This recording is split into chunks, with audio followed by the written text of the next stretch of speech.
Welcome to another episode of Becka's Talking. Glad you could join us here for this podcast.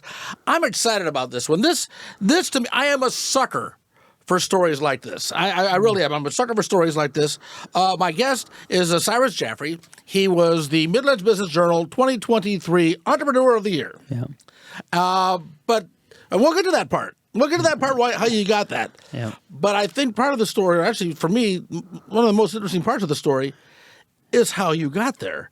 Because, I mean, you didn't start out with a silver spoon in your mouth. You didn't have daddy's money to start a business or anything, right? Yeah. Yeah. So let's talk about this. What's your story? Yeah, that's a deep question. We could talk for a while, but we got time. We got time. I'm originally from Afghanistan. Mom and dad are both born there. I was born there. 7 siblings, and early 1990s, Taliban invaded Afghanistan, and our house got bombed. And while I was inside of it, actually, me and my mom was pregnant with my brother Ahmad, who works with us now. And from there, we basically gone to Pakistan. We were there so I was 2 years old at the time when our house got bombed because the Taliban came and invaded Afghanistan. Basically, they were trying to get all of us, obviously. So get in an airplane, in a helicopter, and the helicopter takes us to Pakistan. Like, it's almost like war. It's kind of like what you see in the movies. Okay, now the helicopter, was that an American helicopter? Or it was, yeah. So you could pay at the time. My dad worked for the U.S. military, so he could pay them to come, basically for us to go walk to this place. We all get in a helicopter and they take you to Pakistan for, I think it was like $30,000 or something like that back then. $30,000, not American money at the time, obviously. And so then they could take us to Pakistan. But the process was, our house got bombed. We're okay. We get outside. My mom walks. We go to obviously we spent some time at the hospital because I got hit on my head and my mom's side was wide open, but we all survived. And my mom walks for about 7 days because you really can't get in a car and go obviously to the place, because she basically begged my dad, it's like, you need to get us out of here or we're all going to die.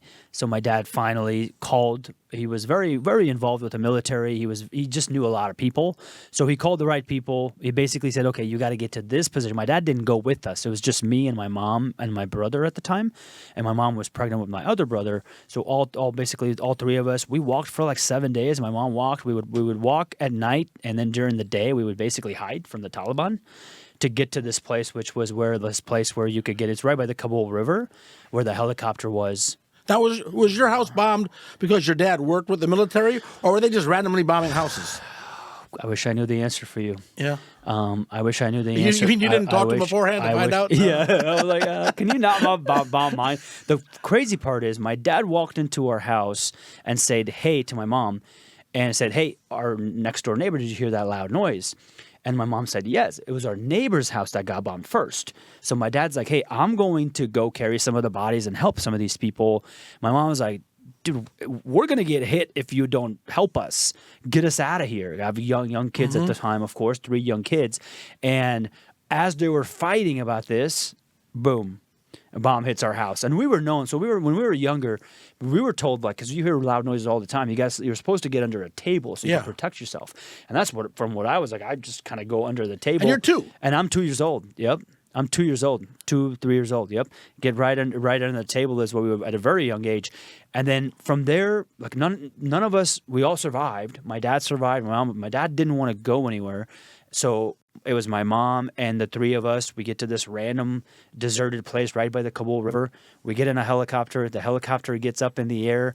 And as soon as there's 5 helicopters, there's other people, obviously, that are doing the same thing we're doing, paid to go over to Pakistan to be safe. 5 helicopters get on top of the Kabul River, and all 5 of them got hit by the Taliban. They shot at it. 4 helicopters fell in the Kabul River. Ours did get hit. It kind of spun a little bit, went back up. It wasn't my time to go, man. So here I am. How much of this, I mean, you were 2 years old. Yeah. How much of this do you actually remember, and how much of this is just stories that you've been told growing up? I don't remember any of it. 2 years old. I don't remember anything from yesterday, to be honest with you. I don't remember any of it. The cool part is I've done a lot of research on this because I wrote a book. My book just came out, Triumph After Trauma. And so I had to do a lot of digging. My writer, Leo Becka, he did a lot of, he met with a lot of my cousins, and they all live in Afghanistan. My dad lives in Afghanistan. My mom is the one who basically, So your parents went back to Afghanistan? My dad never came. Your dad never came? My dad never came. My mom is here with us, obviously. My dad never came, and he's still in Afghanistan. And so it was kind of a long process. But long story short, man, we got over to Pakistan safe somehow.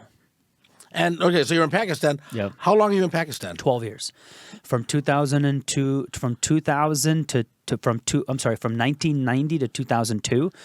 We applied to become a refugee of the United States, and that's because my uncle Kaka Hussein, he worked for the Kabul University. And then he had a relationship with UNO, had a relationship with Kabul University. Yeah. So they went back and forth. So when Tom Gutierrez, I think you know Tom, when Tom came to Afghanistan because they had a relationship with UNO, met my uncle who was a professor, said, "Hey, why don't you come to Omaha? We'll get you over here, and you can teach Afghan studies here." So that's how all of our family came here, is because of my uncle who Tom brought over, and then my uncle started bringing all of his cousins and brothers and sisters. And my dad had 11 siblings. 10 of those siblings were in the United States by the time 1990s came around. My dad never came. He owned a business. He worked for the military. He was kind of hard-headed. He didn't. I wish he did, because we wouldn't have to deal with any of this stuff, I guess. But that's not how my story is written, and everybody's story is different. Okay, so again, just put this in perspective. Yeah. This is over a decade before 9/11. Correct. So how long had the Taliban been bombing houses and stuff? I mean, do you know, was this going on like for years and years? For years in the early 80s, and then in early 90, and then middle 80s, and then 90s. It was kind of a war zone for a long time, and a lot of people kind of escaped. But obviously, they didn't invade Afghanistan at the time, but then they came back in 2021. Obviously, they invaded it. Obviously, now they control it, but they try to do the same thing back in the late 80s and early 90s. So those years you spent in the refugee camp in Pakistan. Yep. I envision this as being just a bunch of tents. Yeah. And that you would get, you would get sustenance, you get, food and water and that, but you weren't eating high on the hog. It was, you were just getting by. Is that valid, or did they put you up in apartments, or what? No, you have to remember, at this point, you're just lucky to be alive, right? So at this point, you're like, hey, give me whatever. Get me out of that country. I just wanted my mom, right? Because your instinct comes to where, like, I just want to protect my kids, right? So we come over here. So, yeah, exactly what you said, man. You bait once every week, and it's basically you stand in the line. It's a bucket of water you put on top of you, put some soap on, and you're done. Like, that's what, and it's, honestly, I don't want to compare it to, obviously, the prisoner by any means, but it's kind of like that, man. Just any food that they could get at scale, rice and some beans or whatever, put on a plate, and that's going to be your lunch, and that's going to be your dinner every day. Wow. Okay. So as a kid growing up there in the refugee camp, were there other kids to play with and stuff? Were you going to school? Yeah. Were the girls allowed to go to school? Yeah. Yeah. So this is Pakistan now. I know it's Pakistan, but I'm still not sure about all the traditions and stuff. Absolutely. So we stayed in the refugee camp for 2 years, and then we got an apartment that we got. That's where we stayed. But when we were at the refugee camp, there was no schooling or anything like that whatsoever. Girls in Pakistan could go to school. Yep, absolutely. And so we went to we for the first two.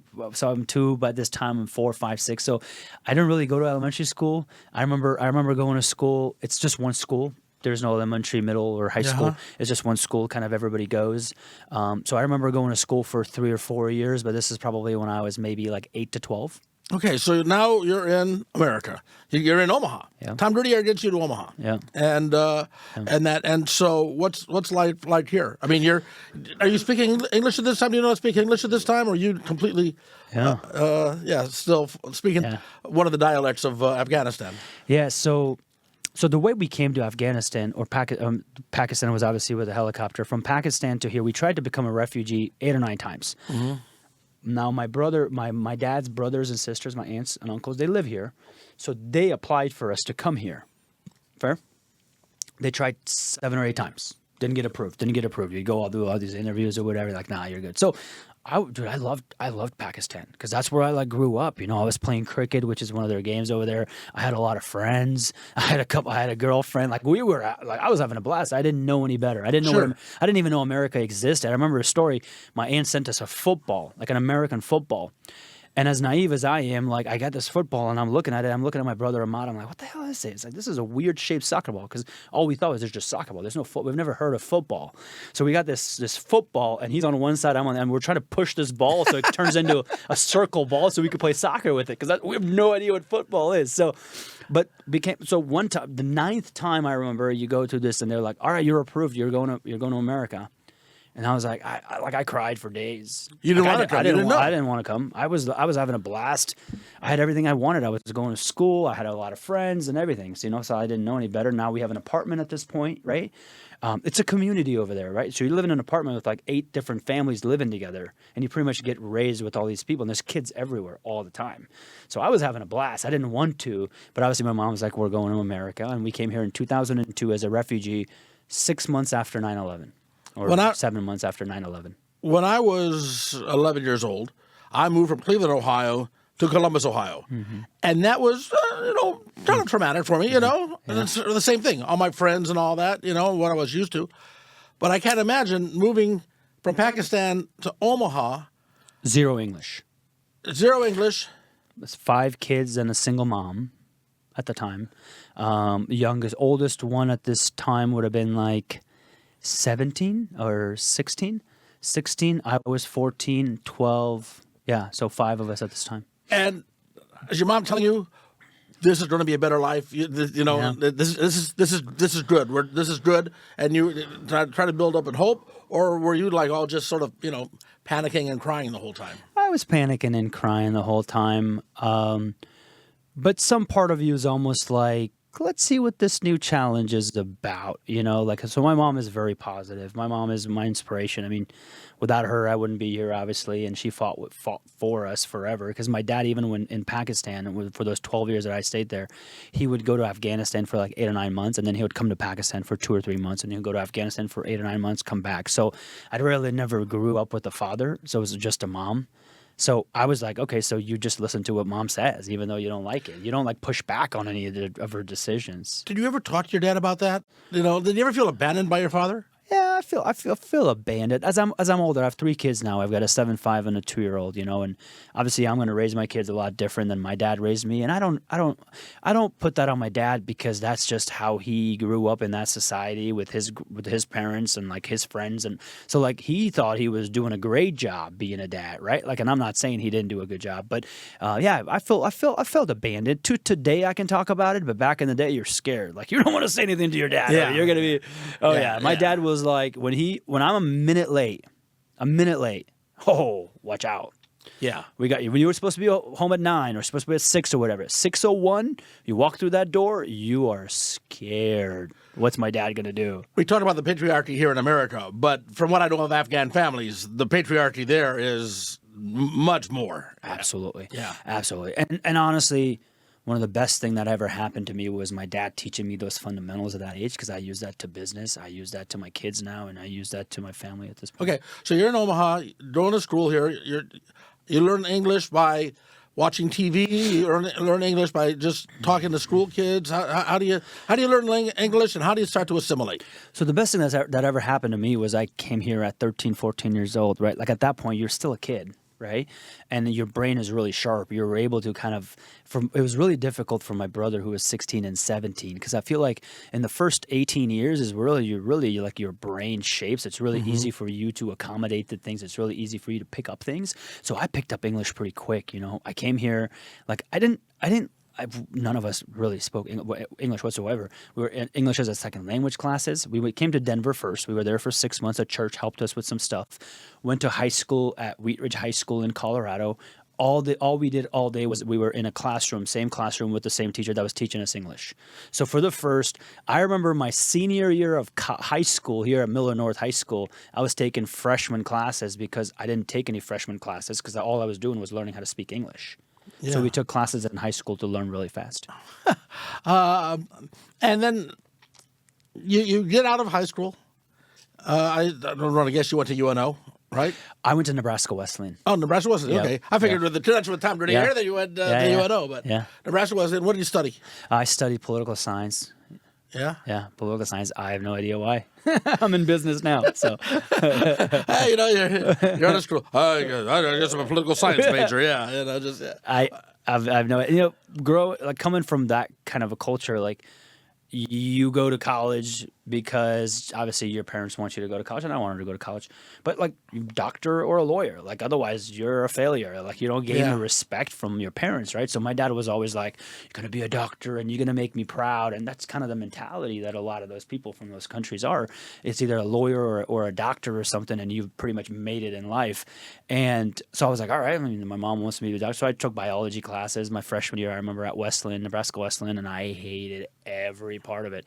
But I struggled through it. I literally just looked at my transcripts. I was like, man, freshman year, I really was bad because I was taking all these classes to become a doctor, so biology classes or whatever, and I hated it. So basically the next big thing, I took a couple of political science classes. I remember Dr. Oberst, who was my professor. I really liked him. So honestly, the reason I probably got my political science degree was because I didn't want to be a doctor anymore. So I'm like, what do I want to do? I was like, well, I guess I can take a political science degree and maybe become an attorney, because that you could take that degree and then go to law school afterwards. I'm going to assume something here, and correct me if I'm wrong. I would imagine you're in the Muslim faith. Yes. Okay, so I just find that interesting that both Muslim and Jewish parents want their kids to be doctors. And I say that only because we find these artificial ways to divide ourselves, and we're so much more alike than we want to admit. Absolutely. Absolutely. I had years ago. I don't know if you knew Abdullah Abmini. He was had a restaurant here called was it Afghan? I forget what it's called. Was it Afghan kebab? I think it was Afghan kebab. Yeah. And I remember one Christmas Eve, my mom had just passed. I took my dad to. I was raised Catholic. Took my dad to St. Leo's Church, and for not the midnight mass, the early 6, 7 o'clock mass, whatever it was, and then we're just looking for some place to go. The only place that was open was Afghani kebab. It was Christmas Eve, right? And there I am, there sitting there. I'm talking to Abdullah, and that is I had met him before, and we grew a friendship.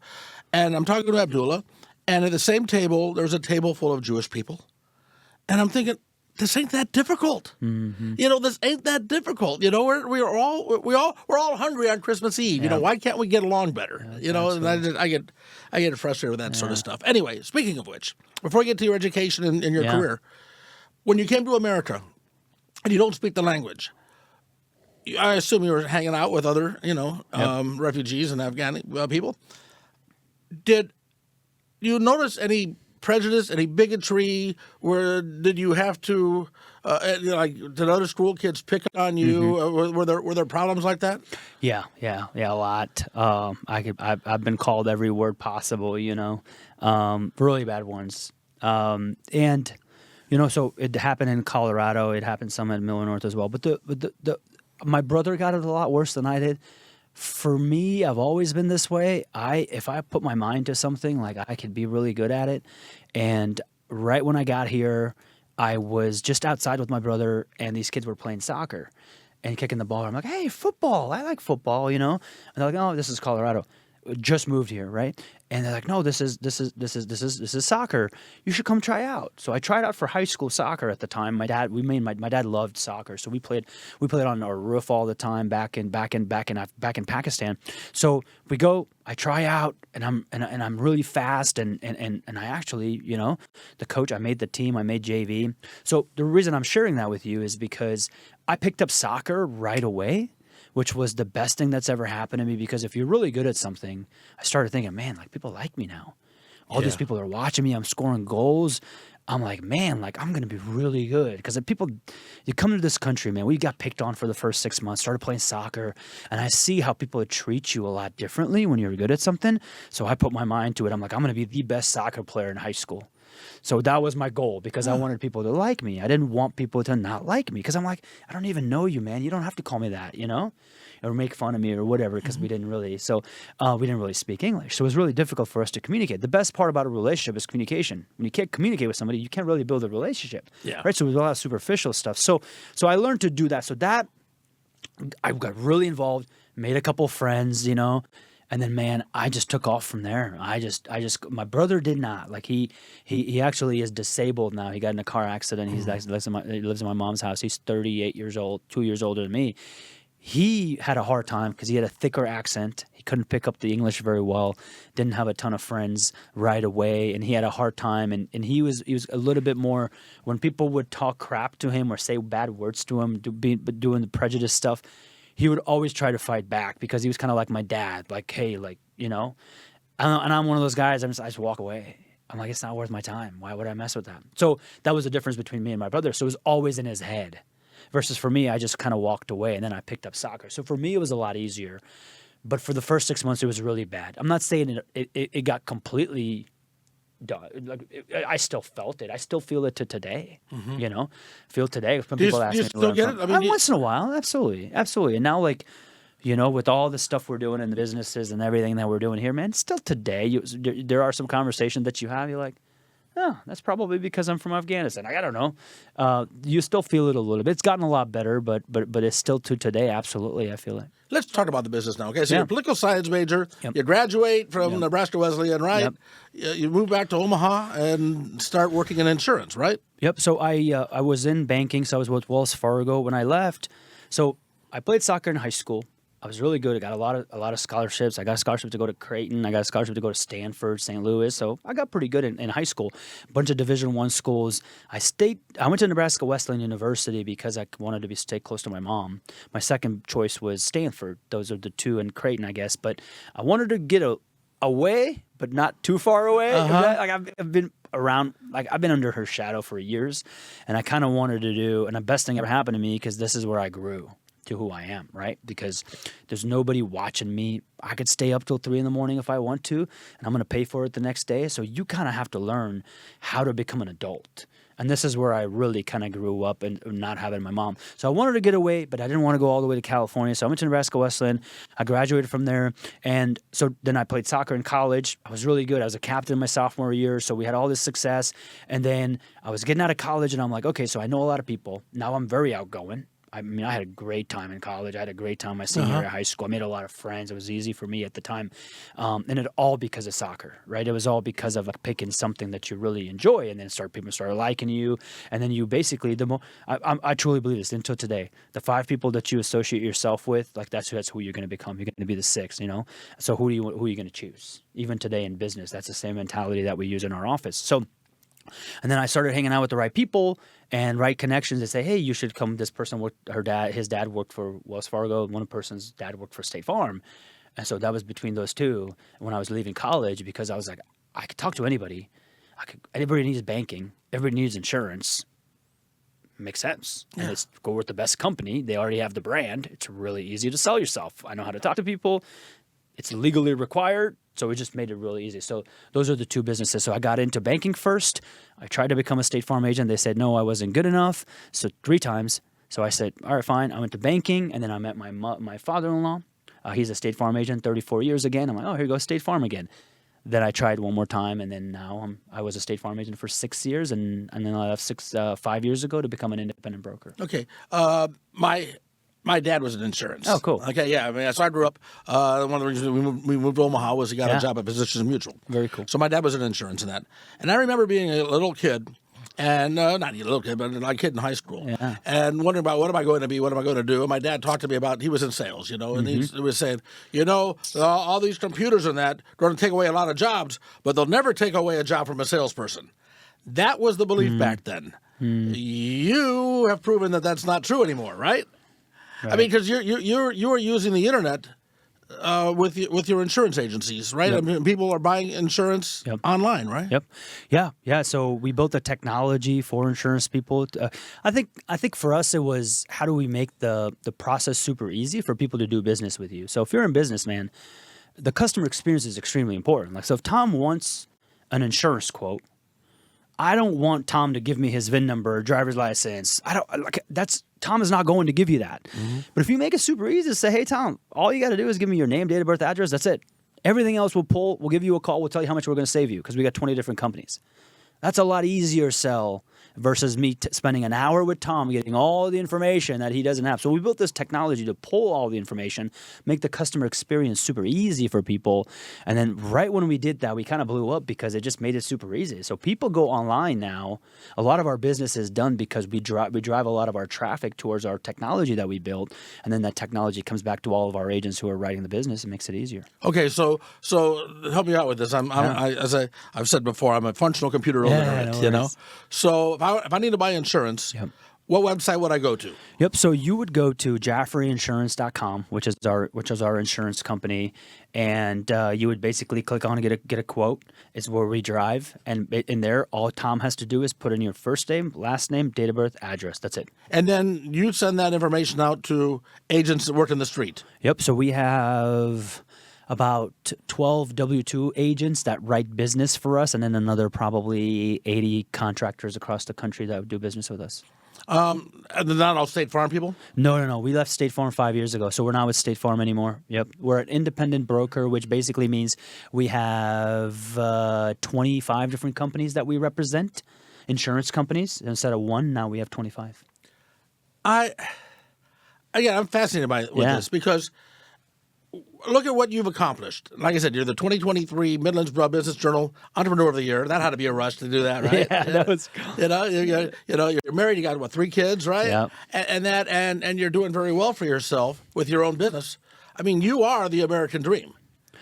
Man, sometimes you kind of have to pinch yourself, right?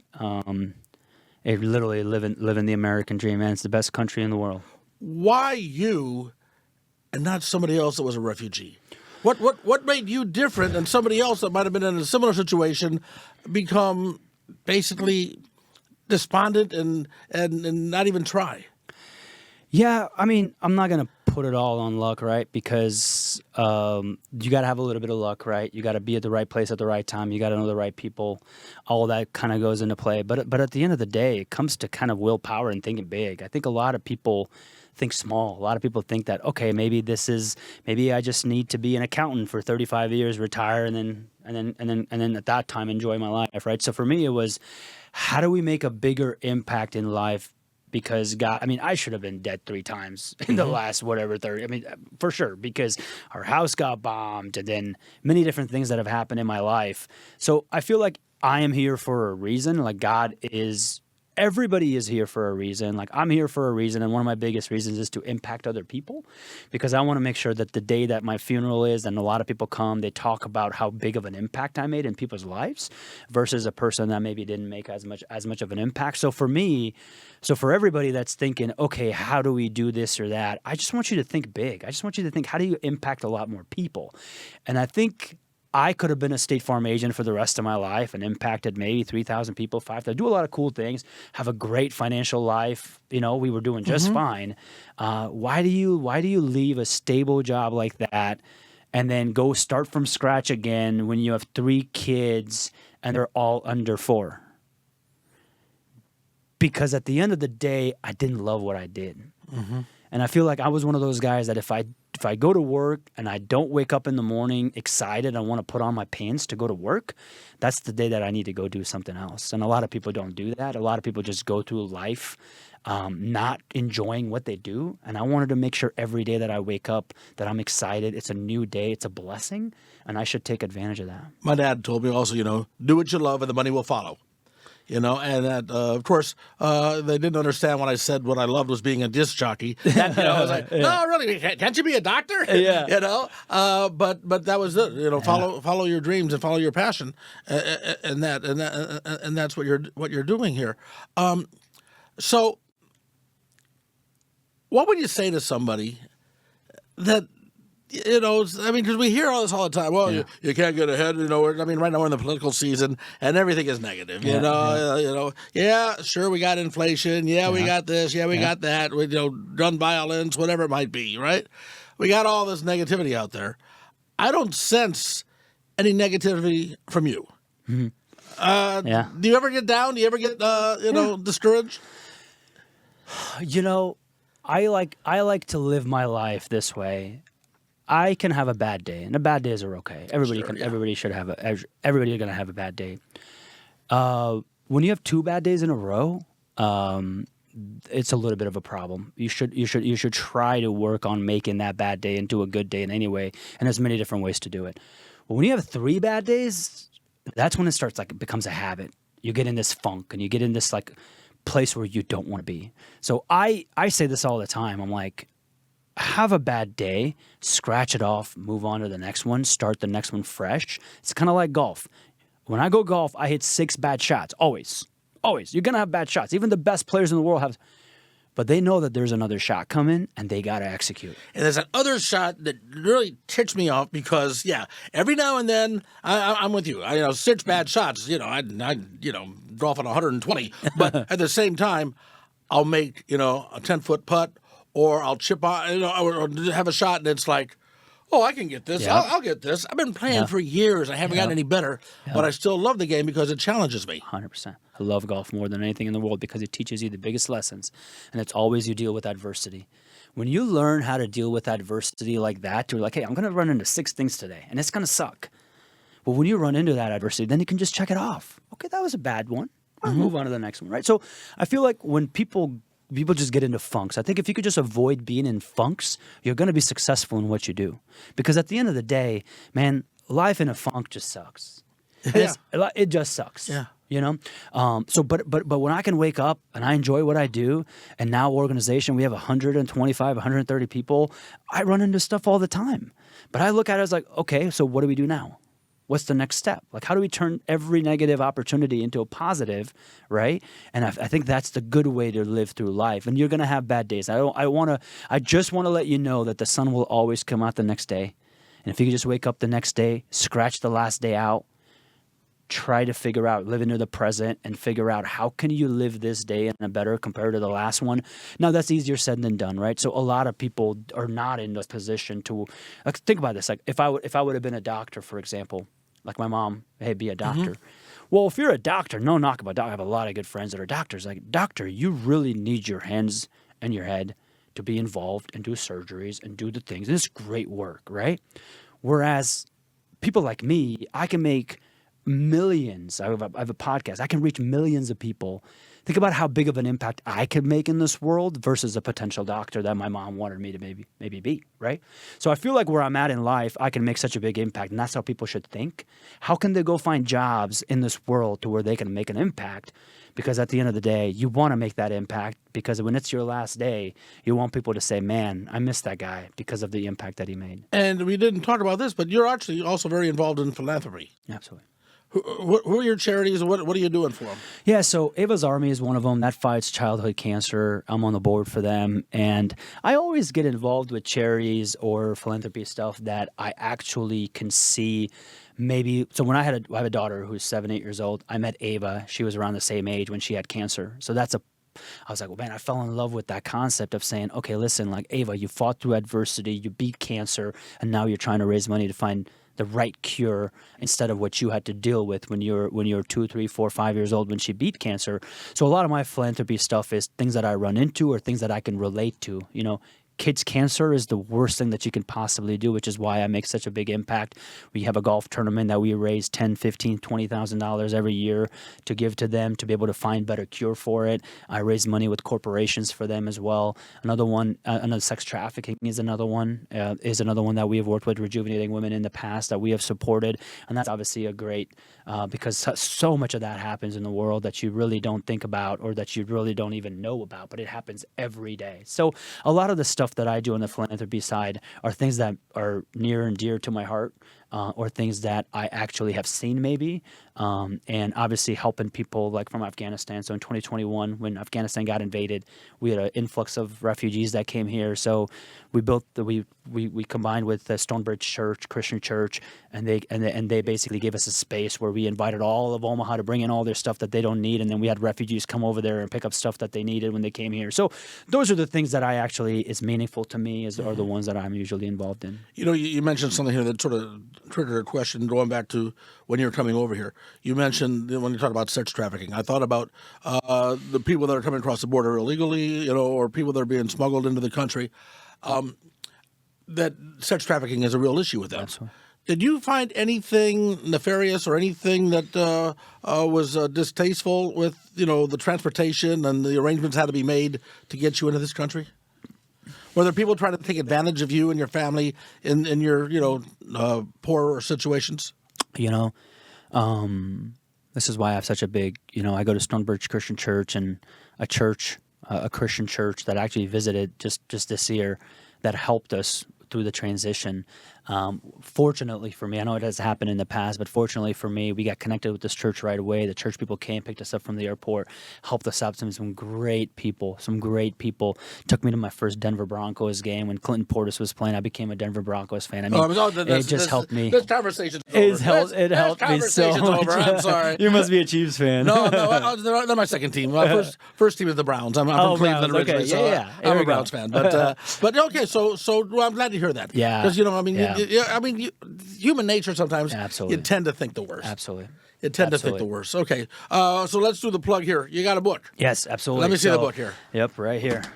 The book is called Triumph After Trauma, and it's available how? Amazon. It's available on Amazon. Anywhere that you get your books from, it is there. You can reach out to me. Glad to get you one, or you can go to Amazon and get it.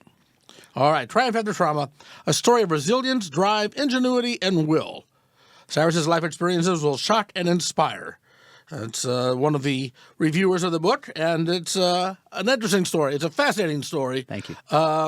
Lisa Peldo said, you got to get Cyrus on. Yeah. And I said, okay, well, then let's talk to Cyrus. And you came as advertised. I really appreciate this. Like I said, I'm a sucker for a story like this. I'm a sucker for a person that overcomes adversity. Because we hear so much about the people, the poor people that are out there, right? But you just said, okay, yeah, well, this sucks, but I know that I can do something. You still play soccer?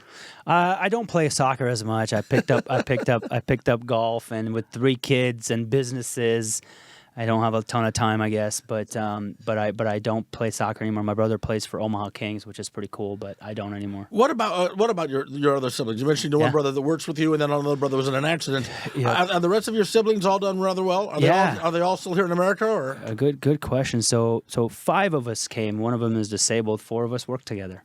So my brother Bobby is our vice president of sales. So he runs our whole sales division for our whole company. My brother Bobby is our chairman of operations. He runs all of our operations for us. And then my sister is on the customer experience side to give the people the best customer experience we could possibly give. My wife is my partner, obviously, in the business and co-owner with me. And man, it's a family business. It's been so fun to obviously experience the success for the last so many years with my brothers and sisters and my wife, and man, there's no better way. And my mom, obviously, which has been pretty cool. What's next?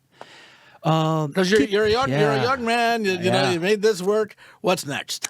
Yeah, I'm not one of those guys that sits around. I always find myself into different things. You know, I don't exactly know what I'm going to do next. I think right now what we're focusing on is technology we built for the insurance world. I think our goal right now is to get this technology into as many people's hands as possible, insurance agents and real estate companies, mortgage companies, credit unions, because we could do partnership with them using the technology that we built, which makes it super streamlined.